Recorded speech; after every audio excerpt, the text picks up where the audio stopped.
Bonjour à tous et merci de continuer ce carême avec nous pour grandir dans les vertus chrétiennes. Alors hier, l'abbé François vous a parlé des premiers péchés contre la charité, comme la haine, la jalousie et la discorde. Aujourd'hui, nous allons voir les 4 derniers qui sont le schisme, la guerre, la sédition et le scandale. Alors tout de suite, le schisme. C'est comme la discorde, mais au niveau supérieur, au niveau collectif, puisqu'au lieu de me séparer d'un frère, je me sépare de toute l'Église.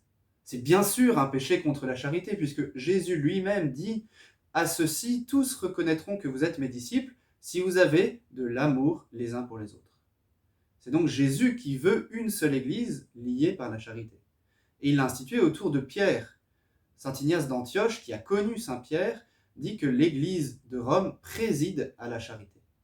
Et tout ça est vrai, quelles que soient les erreurs, les péchés personnels du pape, qu'il remplisse ou non son rôle d'affermir ses frères dans la foi, il est le pape, et l'unité de l'Église ne peut se faire qu'autour de lui. Pour cela, la définition traditionnelle du schisme est une rupture de la communion avec le pape ou avec des fidèles en union avec lui. Mais pour faire schisme, attention, il faut se séparer volontairement de l'Église. Il ne suffit pas d'être né dans un groupe, dans une secte séparée de l'Église. Et très souvent, il y a aussi un lien entre hérésie et schisme, puisque l'hérésie, qui refuse une vérité de la foi, refuse aussi souvent l'autorité qui l'affirme, et donc le lien de la charité. Et dans l'autre sens, la plupart des schismatiques sont aussi tombés dans l'hérésie. La guerre, maintenant. La guerre semble un péché contre la charité envers le prochain. Et pourtant, elle est parfois légitime, voire même un devoir. Alors qu'est-ce que cette guerre juste ? D'abord, ça n'est pas une théorie, c'est la doctrine de l'Église. Ensuite, ça n'est pas forcément une guerre défensive. Un tyran peut tout à fait défendre un système oppressif. Alors il y a 4 critères à connaître, définis par saint Augustin, saint Thomas, et repris par la doctrine sociale de l'Église, qui est le magistère. Il faut d'abord une cause juste et une intention droite, comme de faire cesser un massacre d'innocents, de rétablir la liberté de culte. Mais on a toujours des bonnes raisons. Alors il faut aussi vérifier que les autres moyens sont inefficaces. Il faut qu'il y ait des conditions sérieuses de succès, hors de question de faire un baroud d'honneur en pure perte. Et il faut aussi ne pas entraîner un mal plus grave, ce qui est très difficile à évaluer à l'avance. Mais en rétrospective, on peut dire que la première croisade, ou bien la guerre des Alliés contre les nazis, étaient sans doute des guerres justes. Mais attention, la fin ne justifie pas les moyens pour autant. L'art de la guerre permet une certaine ruse, une certaine tactique, mais elle ne permet pas la torture, les massacres. Vatican II condamne spécifiquement la destruction de villes entières ou de vastes régions avec leurs habitants comme un crime contre Dieu. On pense bien sûr aux bombes atomiques sur Hiroshima et Nagasaki. Donc il y a un équilibre à tenir entre d'une part l'utopie de penser qu'on pourra faire sans la guerre, mais il y a le péché originel, et aussi chercher à les éviter autant que possible.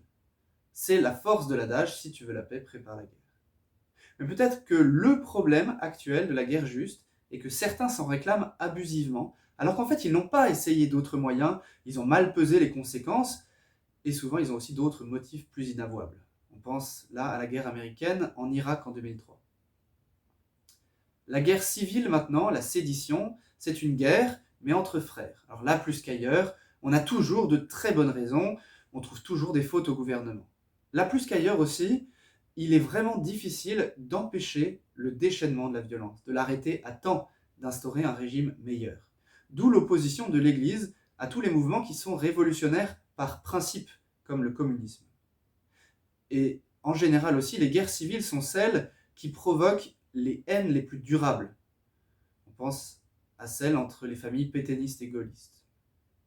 Alors préférons la fermeté calme et réfléchie au fait de bafouer toute charité en criant à l'injustice. Le scandale maintenant. Le scandale est peut-être le plus opposé à la charité.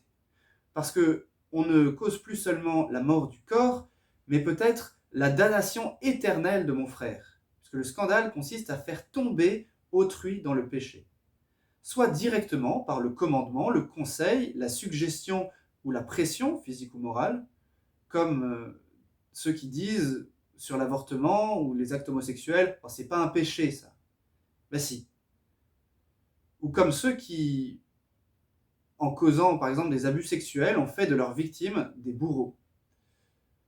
Mais aussi, indirectement, on peut se faire le tentateur de son frère par l'influence ou par le mauvais exemple. Alors faut-il se laisser dicter par les limites du bien, par les nouveaux pharisiens qui s'offusquent de ce qu'ont fait la charité? Non, il faut, comme Jésus, qui guérit le jour du sabbat, faire le bien et laisser dire. Rappelons-nous aussi que Jésus a une malédiction particulière contre ceux qui scandalisent les petits. Alors ce que je vous propose à la fin de cette vidéo, c'est de prier particulièrement pour les parents, les éducateurs ou les prêtres qui ont encouragé des enfants à commettre le mal en leur disant que oh, ça n'est pas bien grave ou que tout le monde fait ça. Heureux les cœurs purs, ils verront Dieu.